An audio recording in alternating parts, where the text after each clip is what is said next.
Hello and welcome to another booktube video from me, Lauren, from Lauren and the Books, and I hope you're all having a lovely Saturday so far. Today my Saturday's been nice. Walked down to the library this morning, picked up 2 books that I needed to pick up. David and I then popped to my mum and dad's, and my dad had this massive sack of photos from when we were kids that we had a little look through. Then we went and did the food shop. Now we're back here. David's just watching a film and I'm filming this, a library haul. So I've got 20 something, a lot of library books to show you.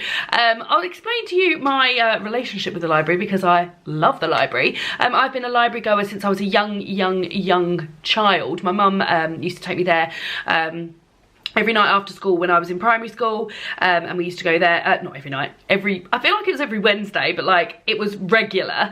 Used to go there, get books out, etc, etc. Then moved up to sort of like the bigger library in the town near me rather than the village near me, and used to go there and get books. Always very much enjoyed the library, and I'm a member of, the county that I live in is Kent, so I'm a member of Kent County Council's library. Now within that county, and I don't know if this sort of happens around you or wherever your libraries are, there is another sort of another council that runs within there, and they also run a chain of libraries which are close to the place that I work. So I've always been a member of Kent County Libraries, and have had that card since I was little, and have got books out on the regular. But recently, I've realised that I can also join another chain of libraries, which I've done this week. So not only do I have a whole selection of books to show you from the library that I've been getting out, but I've also been to this new library, which is, to be honest, more easy for me to access, because my local library closes earlier now, because I don't know if you've heard me say this before, but the library opening hours have been sort of whittled down because they're losing funding, which is horrific. So I don't always get to make the library. The only time I can visit the library is a Saturday morning, because they close on a Thursday, which is the day that I have off, and by the time I leave work during the week, they're closed already. So now I can go to the library near my workplace, and I've done just that this week. So not only did I join and had a little browse around and picked up 8 books, I've also got 2, 4, 6 books sent to that library on reservations, which I'm really excited about. But let's just get on with the books. Now, they are all going to be quite shiny because they're library shiny covers. So the first 5 I've got, now you'll have all seen on Instagram and etc. I've been mentioning these. I'm working my way through Nikki French's Frieda Klein series. The next book I've got to read in the series, which is a crime. You're following a clinical, again, I think it's a clinical psychologist, with her and her sort of like helping out the police with different crime cases, and they're all named after different days of the week. Now I've read Monday, Tuesday and Wednesday, loved them all. Just picked up Thursday's Child from the library this morning. That was one of the books that I had to pick up. But previously from the library, I've also got myself Friday on My Mind, Saturday Requiem, Sunday Morning Coming Down, and then I believe that this is the sort of rounding up. This is called Day of the Dead. So there's 8 books in that series. Very excited to have all my mitts on all of them now. I previously bought, and I'd got another one out from the library and then bought 2 second-hand. So very excited to finally get around to reading those. So yeah, as soon as I finish the book I'm reading at the moment, which is The Glass Blowers by Daphne du Maurier, I'm going to pick up Thursday's Child. I'm trying to space these out. I'm trying to read them, like read one of these, then read another book in between, then read another, just so that they last a bit longer, because I'm enjoying them so much. So those are some books from the library. The next one is the other book that I had to pick up from my local library, and that is this Green and Pleasant Land by Asha Malik. This, again, sorry for all the shiny covers. I recently saw this video, or this book, on Lena Norms's best books of 2019, and as she was talking about it, I was like, I need to get my hands on that. They didn't have it in my library, and I paid the 80 pence to get it shipped into my library. So you're following Bilal and his wife Mariam, who lived quiet, contented lives in the sleepy rural village of Babel's End, but Bilal's mother on her deathbed tells Bilal that she wants him to build a mosque in the village, and Mariam, his wife, is like, you can't build a mosque in this village, and he's like, well, I've got to, my mother's asked me. So it's sort of like following that. I just think it sounds amazing. I'm really excited to get to that, especially Lena's book recommendations I always tend to really enjoy anyway, so I'm very much looking forward to that. And then whilst I was picking up those 2 books, I had a little browse, knowing that I've also got all of the, like, I don't know when I'm going to get to these. You get 3 weeks on library books. I mean, you can renew them up to 4 times, so essentially you could have them for like 12 weeks, but that's if there's no reservations or anything put on them in the meantime.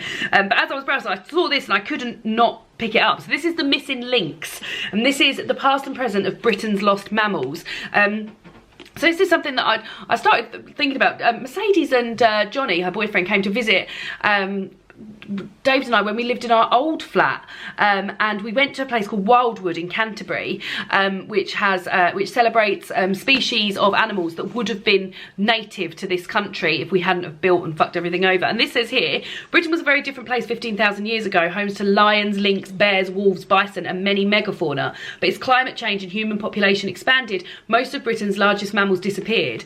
So it's looking into that and the science behind, like, why they've disappeared and the science behind what it would take to bring them back, etc. I just thought it sounded really, really interesting. So yeah, I'm gonna give that a go.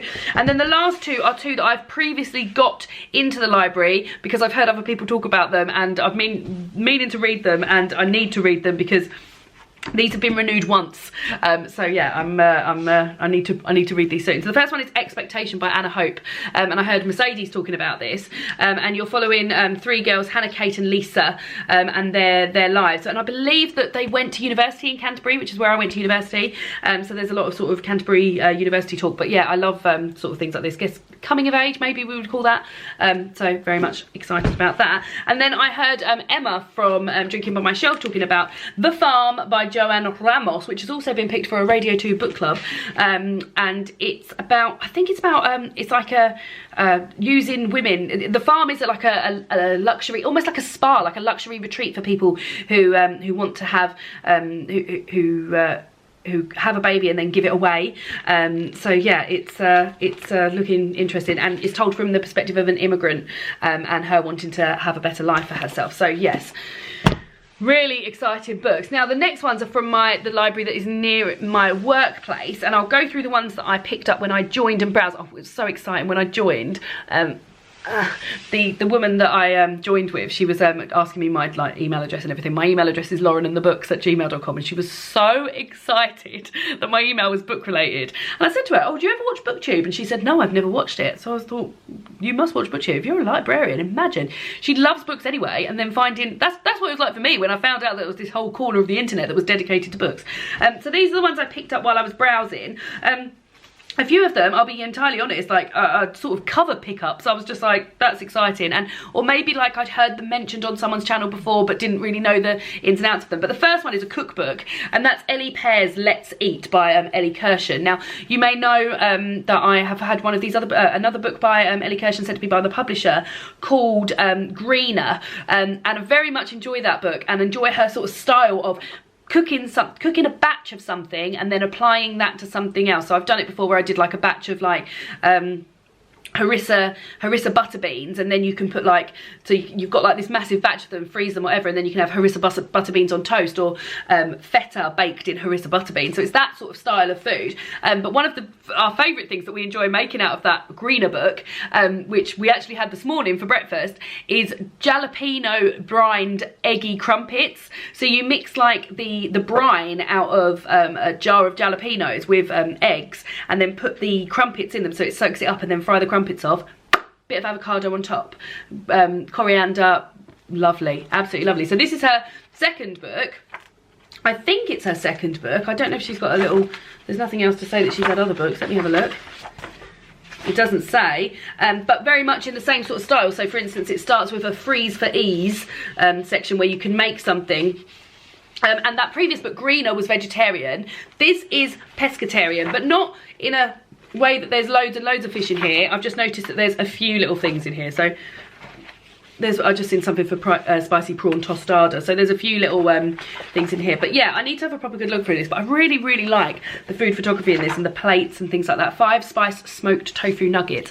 Discovered this week, guys. David eats tofu, so we'll be eating a lot more tofu.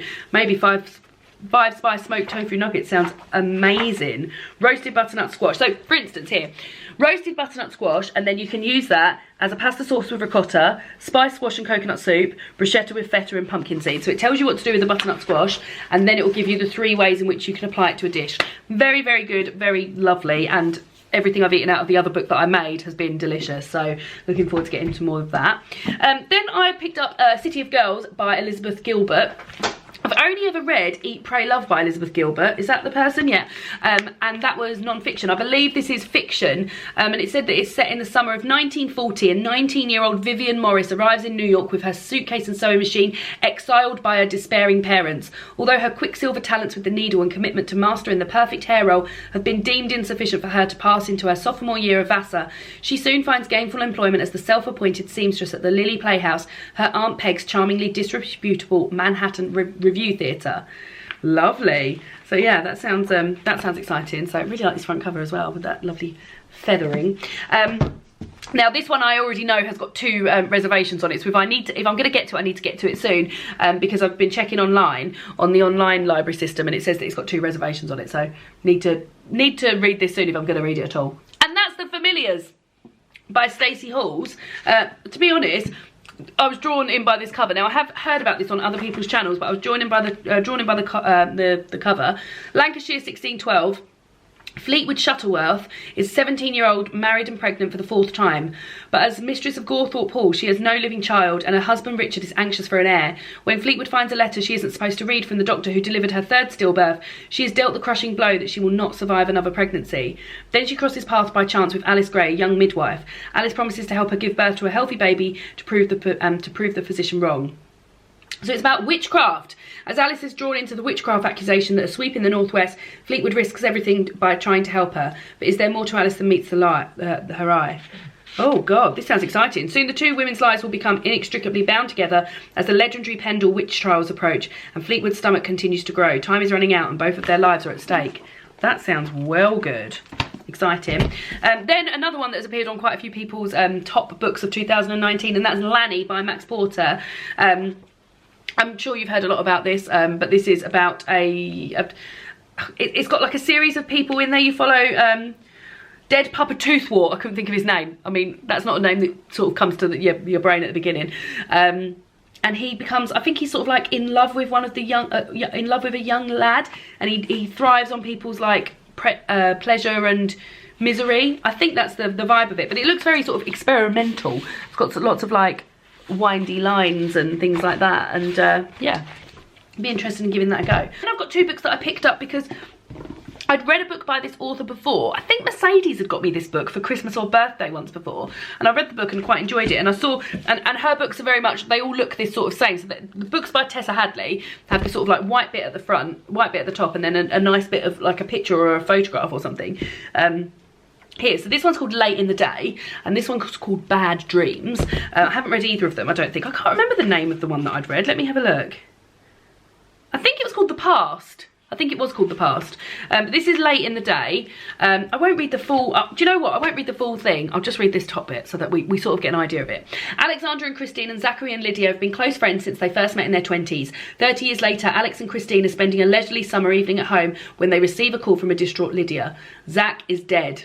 Oh, wow, that sounds involved. And then Bad Dreams. These are short stories. It says in these short stories, it's the ordinary things that turn out to be the most extraordinary. The history of a length of fabric, say, and a forgotten jacket. 2 sisters quarrel over an inheritance and a new baby. A child awakes in the nights to explore the familiar rooms of her home. Strange in the dark. A housekeeper caring for an old man uncovering secrets from his past. Not more than that, but yeah. So I guess if I like her writing before, which I did, then I would enjoy her short stories as well. And then the last one was one that I picked up completely because I really like the cover, and that's Louise and Louis by Julie Cohen. And this is, so I don't know how this is going to pan out. I don't know if we're talking about the same person here, or if we're talking about this person, what would have happened if they'd have been born male or born female. But it says here, Louis and Louise are the same person in 2 different lives. They're separated only by the sex announced by the doctor and a final E. They have the same best friends, the same red hair, the same dream of being a writer, and the same excellent whistle.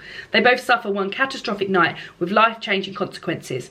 13 years later, they are both coming home. So yeah, I don't know if it's twins or I don't know anything. Yeah. I'm excited about it. So yeah, that'll be interesting to find out about that. And then these next ones are ones that I got, I put reservations on at the library and got them shipped in, and I'm very excited about all of these. So the first one is Asha and the Spirit Bird by Jasbinder Bilan, which has just won the Costa Children's Book Award. And I don't read many children's books, but when I do, I always tend to really enjoy them. So I'm looking forward to reading this. Also, this front cover, and you can't really get a good look of it because of the lovely covering on it, but it's just beautiful. Look, that's the front there. Some of the illustrations in it, and I don't really know what it's about. Oh, it's about Asha, who lives in the foothills of the Himalayas. Money is tight and she misses her papa, who works in the city. When he suddenly stops sending his wages, a ruthless money lender ransacks their home and her mother talks of leaving.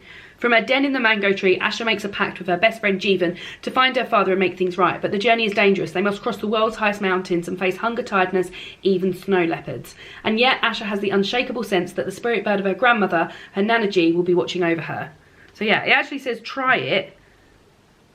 Read page 22. So maybe I'll give page 22 a go. But also it says it's got this book in 3 words is magical Indian adventure. So yeah, excited to get to that. Very excited. And then the next one is a book that I've got out from the library before, but had to give it back because there was a reservation on it before I actually got round to reading it. And that's Selfish, Shallow and Self-Absorbed, 16 Writers on the Decision Not to Have Kids. So this is essays about people deciding not to have children, written by all different people. Lionel Shriver's one of them. You know my thoughts on Lionel Shriver. Any other names I recognise? No. So a different, but for male and female perspectives. So yeah, looking forward to giving that a go. This is The Stopping Places by Damien Labar. This is a journey through Gypsy Britain. So this is told from Damien Labar's perspective of growing up with, I think his great-grandmother would tell him stories of her childhood in the ancient Romani language, the places her father's family stopped and worked, the ways they lived and the superstitions and law of their people. But his own experience of life on the road was limited to 4 transit journeys from West Sussex to Hampshire to sell flowers. So he looks into his gypsy heritage and the history of Britain's Romany. So yeah, I'm very, very interested and excited to get to that. The next one is another collection of short stories. This is by Zadie Smith. This is Grand Union. Zadie Smith, I feel like, was one of my first sort of adult authors that I ever got to. I remember buying On Beauty. Actually, I remember my nan buying me On Beauty. I was doing a Tesco shop with her, and I remember seeing this beautiful front cover of Zadie Smith's novel On Beauty and thinking, oh my god, that's gorgeous. And she picked it up for me and bought it for me because I was looking at it. So that was like one of the first sort of like grown-up books I read. And I've always very much enjoyed Zadie Smith's writing, enjoy White Teeth and NW. So I'm looking forward to reading her stories. I got out an essay collection from the library earlier this year, and I really enjoyed the first essay, which was about libraries actually. But she says in the paperback version, she sort of said a lot of these essays are going to date because things are changing all the time in society. So I read the first essay, very much enjoyed it, and then never got round to going back to it. But looking forward to these short stories. A whole host of things. So it says, in the summer of 1959, an Antiguan immigrant in northwest London lives the last days of his life unknowingly caught in someone else's story of hatred and division, resistance and revolt. Also looks like somebody spilt a cup of coffee or tea on it because that's fallen down. So there's all sorts of different moving exhilaratingly across genres and perspectives, from the historic to the vividly current to the slyly dystopian. Grand Union is a sharply alert and prescient collection about time and place, identity and rebirth, the persistent legacies that haunt our present selves and the uncanny futures that rush up to meet us. So yeah, I really like this front cover as well. And then the last two are actually two that I saw when I was in Waterstones earlier this month. I had a book that I needed to exchange because David had bought me a copy of, it's right there, David's mum had bought me a copy of The Starless Sea, which I already owned. So I took that back and exchanged it. And then I bought a few more books with my books on my bag voucher, and there was a couple more in there that I wanted to buy and then put the rest of the money to it myself. And then there was a couple of books in there that I wanted to buy, but I was like, oh no, maybe I'll get round to buying them another time. But then I thought I'll just get them out from this lovely library service that I am so excited about. And they're both, I feel like they're both quite similar. They're both definitely historic fiction. I think they're both historic fiction with a bit of sort of like crime or mystery element to them. And the first one is Blood and Sugar by Laura Shepherd Robinson, and this one keeps sort of appearing in, and so it's set in June 1781. An unidentified body hangs upon a hook at Deptford Dock, horribly tortured and branded with a slaver's mark. Some days later, Captain Harry Corsham, a war hero embarking upon a promising parliamentary career, is visited by the sister of an old friend. Her brother, passionate abolitionist Archer, had been about to expose a secret that he believed could cause irreparable damage to the British slaving industry. He said people trying to kill him and now he's missing. Oh, I like these end papers as well. It's got like old school London there. So yeah, that sounds very interesting. And then the binding, I think, is maybe it's a bit witchier. Emmett Farmer is working in the fields when a letter arrives summoning him to become an apprenticeship. Do you know what? I thought this next bit said booktuber. He will work for a bookbinder, not a booktuber, a vocation that arouses fear, suspicion and prejudice, but one neither he nor his parents can afford to refuse. He will learn to handcraft beautiful volumes. It's nothing to do with witchcraft. Handcraft beautiful volumes, and within each he will capture something unique and extraordinary, a memory. If there's something you want to forget, he can help. If there's something you need to erase, he can assist. Your past will be stored safely in a book and you will never remember your secret, however terrible. Or maybe it's a bit magical. So yeah.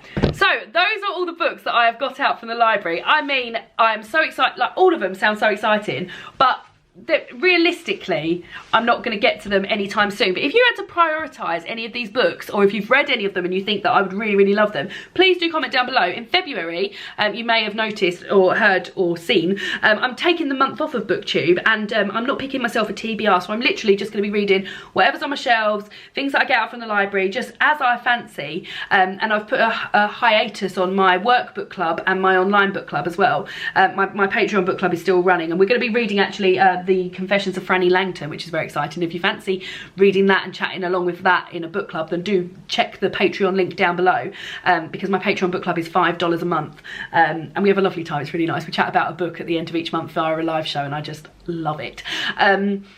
So yeah, so I will be getting to these shortly, but I don't know when. So those are the books that I have got. David's really laughing, he's watching a film. I don't even know what it's called. So those are the books that I have got from the library. Let me know if you've read any of these. Let me know if any of these are on your TBR, and I'll see you all again soon for another BookTube video.